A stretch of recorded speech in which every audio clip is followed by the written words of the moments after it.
अत्यंत पवित्र कसा आहे हो दसरा? ऐका सज्जनो, पवित्र सुदीन उत्तम मुहूर्तापैकी एक महत्वाचा मुहूर्त म्हणजे ज्या दिवशी आपल्याला कोणतंही कार्य करायचं असेल तर मुहूर्त पाहण्याची गरज नाही, असा शुभ मुहूर्त म्हणजे दसरा आहे. ऐका सज्जनो, असा पवित्र असणार दसरा. कधी येतो दसरा?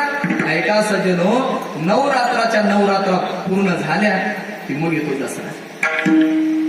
नवरात्राच्या किंवा नवविध भक्तीच्या करोनी नवरात्रा 9 दिवस आई साहेबांची सेवा करावी, अंतकरण पवित्र व्हावं, भक्ती 9 प्रकारची करावी. तुका म्हणे नवविध भक्ती झाले तुझी शुद्ध. कशा आहे तो नवरात्राच्या नवरात्रा? ऐका सज्जनो, त्या 9ही रात्रामध्ये माझ्या आई साहेबांची सेवा केली जाते. आता आई साहेबांचं स्वरूप अनेक रूपाने आपल्याला पाहता येते.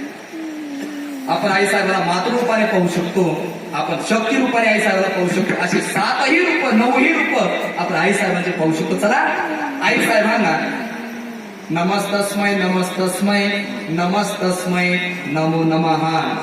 काय सुरुवात त्याची? सर्व मंगल्य मंगल नाही. या देवी सर्वभूतेषु मातृरूपेण संस्थिता. माता रूपाने आई साहेबाला पाहता येईल. या देवी सर्वभूतेषु बुद्धिरूपेण संस्थिता. या देवी सर्वभूतेषु शक्तिरूपेण संस्थिता.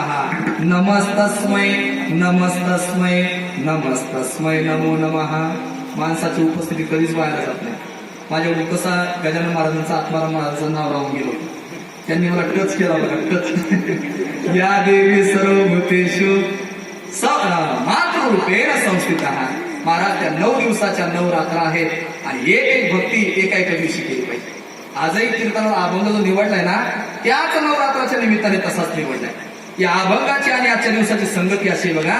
नवरात्राच्या 9 भक्ती सांगितलेल्या आहे. पहिल्या दिवशी कीर्तनकाराने श्रवण भक्ती असावी.